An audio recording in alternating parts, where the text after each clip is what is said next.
Hi, Doug. This is much easier to just do a video instead of trying to type everything out. First of all, this is a regulator here that I bought. I don't know, I thought it was in Isuzu or whatever. I made the mistake of buying this one, and see how these come out too like that. You definitely don't want something like that. This is the other one that I screwed up. The big key thing is you want the ones that go in a V, that come out like that in my, like this way and this way in my picture. But the big thing for this is this piece right here. On my other one I used my own pulleys, which this is the old one that I just pulled out of the driver's side. And so I still used this in this one.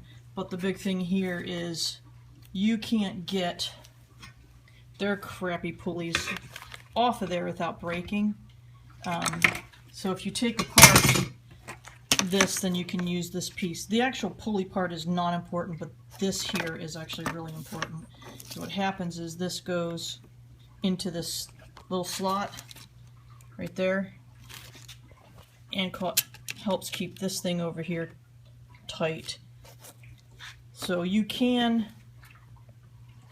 just cut these and run it through your pulley system, but then what happens is if you roll your window up or down and you still have your finger on the button, but the window reaches its maximum capacity, then what happens is the wire continues to go out and unwind and it gets all screwed up. So I wouldn't recommend taking that off like I did with, so this is another one. I did it with this first one and tried it and it just didn't work. So what you want to do is you want to salvage these pieces. So what I did with mine was I cut this at an angle and I mounted this actually up inside of here, cut that off and used my own pulley, and then had it going from either way, either direction in there, and then just junked the other one. Like I said, I'll do a video on the whole thing this weekend, but I know you said you were doing yours this weekend and just wanted to give you a little bit of pointers. This is really important to keep. I do not recommend not using this because that's what keeps it completely tight and keeps it to where the motor is not moving around. As far as where that's my Opel. As far as where I mounted it, there's really, because of the angle of it, there's really not a lot of places where you can mount it because of the cables are really tight and short, and you want them to be tight. So you can see here, actually you can see a bunch of my little test holes that I originally started. So this is where I actually ended up mounting it, right here and here. Use the old screws from the window regulator there, and these are my wires that I haven't wired up yet, only because I don't know exactly where I'm going to put the switch.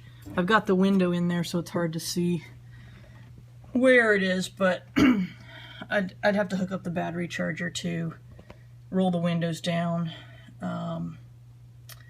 so that you could see where I mount it. Actually, I could do that real quick. Hold on.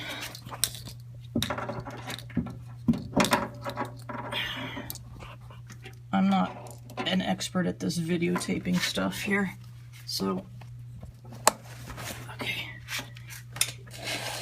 So there's one of my pulleys that I actually had to put a screw in through here because it wanted to keep shifting with the weight or the pressure of it. Wrong way. Hold on.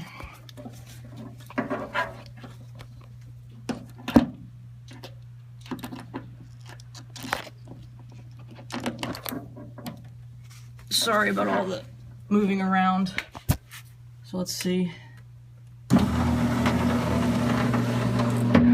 Okay. And this is where I mounted,